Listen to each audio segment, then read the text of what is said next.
जितने आस्था चैनल पर कथा सुन रहे हो, जितने फेसबुक और यूट्यूब पर सुन रहे हो, बहुत सावधानी से सुनना। जब जीवन में कहीं समस्या खड़ी हो जाए, कहीं बहुत विकट समस्या है और कोई हल ना मिल रहा हो जाता है जीवन में, कोई घड़ी ऐसी आके खड़ी हो जाती है जहाँ पर हमको सोचने के लिए भी समय नहीं। तब शिव महापुराण की कथा वर्णन करती है, शुक्रवार के दिन अगर शंकर के मंदिर में जल चढ़ाया जाए तो नारी का अखंड सौभाग्य होता है। शिव कथा कहती है नारी की जिंदगी में जब कोई विषम परिस्थिति आ जाती है, एक नारी शुक्रवार के दिन बेलपत्री के वृक्ष के नीचे बैठकर घृत का दिया लगाकर शरीर में जो रोग है उसका स्मरण कर कर शंकर जी से विनय कर कर, हे भोलेनाथ आपने शुक्र देवता को संजीवनी मंत्र दिया है, तो क्या आप मेरे को वो मंत्र प्रदान नहीं करोगे? मेरे रोग, मेरी बीमारी, मेरे दुख को आप नहीं हरोगे? शिव से कहो ये शरीर आपने दिया है और भजन करने के लिए दिया है, स्मरण करने के लिए दिया है, कीर्तन करने के लिए दिया है, तो संभालोगे भी आप। और बेलपत्री की ओर मुख कर कर घी का दिया लगाकर महामृत्युंजय मंत्र का स्मरण कर लेने पर धीरे धीरे धीरे धीरे धीरे धीरे वो रोग समाप्ति की ओर आता चले जाता है। ये तुमरू का नाम कोई साधारण नाम नहीं है। पंच बेलपत्र, पंच पुष्प, पंच दुर्वा और पंच पात्र जल,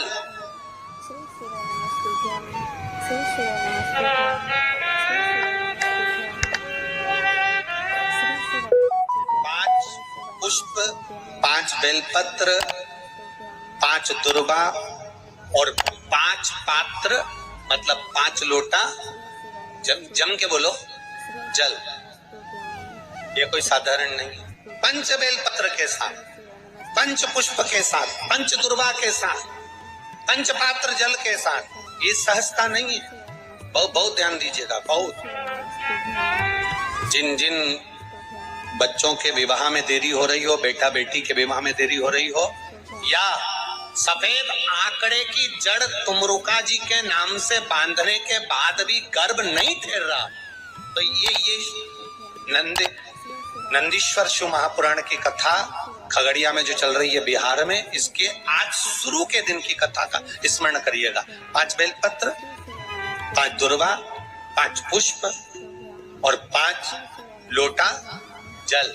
सोमवार के दिन शिव जी के मंदिर में प्रातः के समय पर बाबा को 1 बेलपत्र, 1 दुर्वा, 1 पुष्प, 1 लोटा जल समर्पित कर कर थोड़ी देर रोककर श्री शिवाय नमस्तुभ्यम या पंचाक्षर मंत्र ओम नमः शिवाय स्मरण कर कर महामृत्युंजय मंत्र का स्मरण कर कर फिर बेलपत्र, फिर दुर्वा, फिर पुष्प, फिर जल, ऐसा 5 बेलपत्र, 5 दुर्वा, 5 पुष्प, 5 पात्र जल तुमरुका जी का नाम लेकर समर्पित कर कर उस जल का आचमन करिए।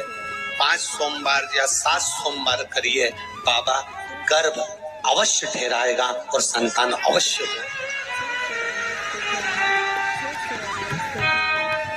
तुमरुका जी के नाम का स्मरण ही जीव का आनंद दे जाता।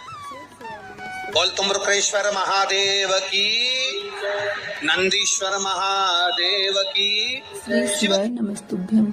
एक प्रश्न आपके भीतर, शिव महापुराण की कथा कहती है, विदेश्वर संहिता कहती है कि 1 लोटा जल जब हम महादेव को चढ़ाते हैं, शिव जी को समर्पित करते हैं, तो उसमें से 1 अंश पितरों के पास चले गया, 1 अंश पूर्वजों के पास चले गया, 1 अंश वास्तु शास्त्र के वास्तु के देवता के पास चले गया, 1 अंश नारायण के पास चले गया, 1 अंश ब्रह्मा जी के पास चले गया, 1 अंश इंद्र के पास चले गया।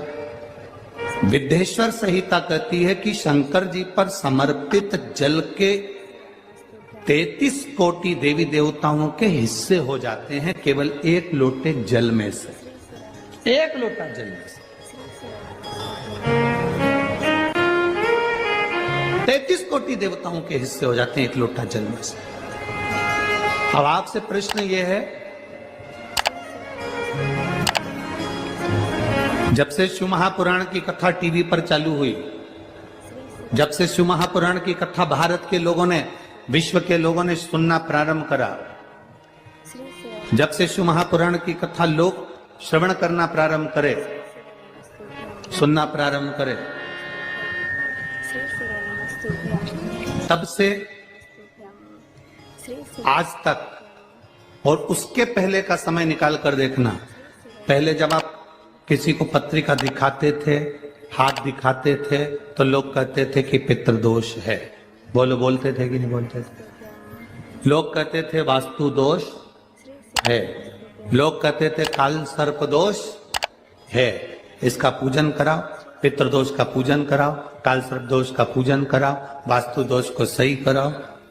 जब से शंकर को तुमने एक लोटा जल चढ़ाना प्रारंभ करा और दुनिया के लोगों ने शिव को मानना प्रारंभ करा, उसके बाद तुमने बहुत कम मात्रा में सुना होगा कि कोई कहता होगा कि पितृदोष है, कि वास्तु दोष है, कि काल सर्प दोष है, क्योंकि सारी समस्या का हल एक लोटा जल। जब हम शिव जी को जल चढ़ाते हैं तो हमारा पितृदोष, हमारा वास्तु दोष, हमारा काल सर्प दोष, ये सब शिव मंदिर में चढ़ी हुई बेलपत्र आप अगर उठाकर ला रहे हो, निर्माल्य उठाकर ला रहे हो, तो शंकर भगवान से बेलपत्र लाते समय आपको उठाने से पहले शिव जी के सामने हाथ जोड़कर, हाथ पसार कर कहना पड़ेगा, बाबा मुझे ये रोग है, इस रोग के लिए मुझे औषधि के रूप में पात्र में जल और दूध ले लीजिए। शुक्रवार का दिन तो कहोगे गुरुजी ये कथा कहां से निकाल के लाए हो? तो विष्णु पुराण में से आप उसको स्मरण कर सकते हैं। कहने से विष्णु, एक पात्र में देसी गाय का दूध, जल उसमें रखकर, और आपके यहाँ अगर लड्डू गोपाल हो, यदि आपके घर में ठाकुर जी हो, लड्डू गोपाल हो, विष्णु जी का कोई स्वरूप हो, श्री हरि का कोई स्वरूप हो, तो उस पर शुक्रवार के दिन आप संध्या के समय पर दुर्वा डालकर, उस दुर्वा से अगर लक्ष्मी जी के नामों का 108 बार उच्चारण कर कर, घी का दिया लगाकर, कैसर के चावल साथ में रखकर, केवल उस जल का और दूध का मात्र छींटा देते हो, तो उसके घर में कभी लक्ष्मी की कमी नहीं आ सकती, संपदा बढ़ती चली जाती है। 108 बार लक्ष्मी के नाम का मात्र उच्चारण कर लेने पर, भगवान विष्णु के चरणारविंद पर, भगवान विष्णु के चरणों पर केवल उस दुर्वा का जल का, दूध का सिंचन कर देने से भी लक्ष्मी की भक्ति है। अगर कोई काम अटक रहा है, नहीं हो रहा, बहुत प्रयास करा, तो भगवान शंकर के मंदिर में 5 बेलपत्र चढ़ाइए, और शंकर भगवान की जो छोटी लड़की है अशोक सुंदरी, आपको बताया था ना अशोक सुंदरी का स्थान, भगवान शंकर की 6 लड़कियां हैं, उसमें से सबसे छोटी लड़की अशोक सुंदरी की जगह पर एक बेलपत्र चढ़ाइए। फिर एक बेलपत्र नंदीकेश्वर पर चढ़ाइए, और नंदीकेश्वर पर चढ़ाने के बाद भगवान शंकर के मंदिर के बाहर चौखट पर दिया लगा दीजिए साइड में, और फिर अपने घर पर आ जाइए, आपका कार्य सफल होना प्रारंभ हो जाएगा। नंदीकेश्वर। जब दुनिया के लोगों के पास में सुख आ जाता है तब भगवान मुझे सुख देता है, जब दुनिया का भला हो जाता है तब मेरा भला होता है।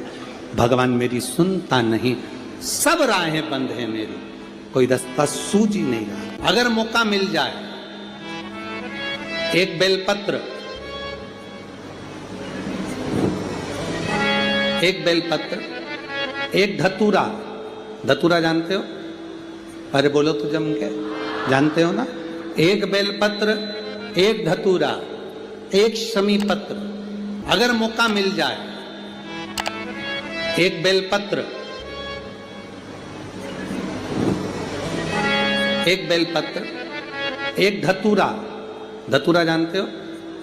अरे बोलो तो जम के, जानते हो ना?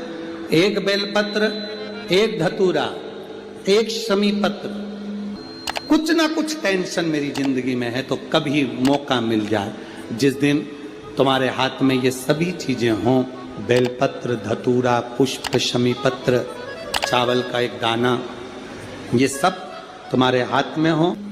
शमी पत्र कितना? एक बेलपत्र, एक धतूरा, एक शमी पत्र, और एक सफेद पुष्प,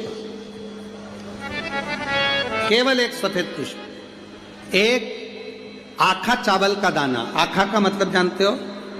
मतलब पूरा, सेगा चावल का दाना, एक चावल का दाना, एक सफेद पुष्प, एक धतूरा, एक बेलपत्र, ये सब हाथ में लेकर अगर तुमको ऐसा लगता है कि आपको ऐसा महसूस होता है कि मेरी सारी राहें बंद पड़ी हुई है और मैं जिस काम में हाथ डालता हूँ वो काम आज होता ही नहीं, दिन लग जाते हैं। जब दुनिया के लोगों के पास में सुख आ जाता है तब भगवान मुझे सुख देता है, जब दुनिया का भला हो जाता है तब मेरा भला होता है। भगवान मेरी सुनता नहीं, सब राहें बंद हैं मेरी, कोई रास्ता सूझ ही नहीं रहा। अगर मैं फसल लेने की सोचता हूं तो फसल नहीं आती, काम करने की सोचता हूं तो काम नहीं होता। तुम्हारे हाथ में ये सभी चीजें हों, बेलपत्र, धतूरा, पुष्प, शमी पत्र, चावल का एक दाना, ये सब तुम्हारा। एक दौर ऐसा था पहले का जब जगत गुरु शंकराचार्य जी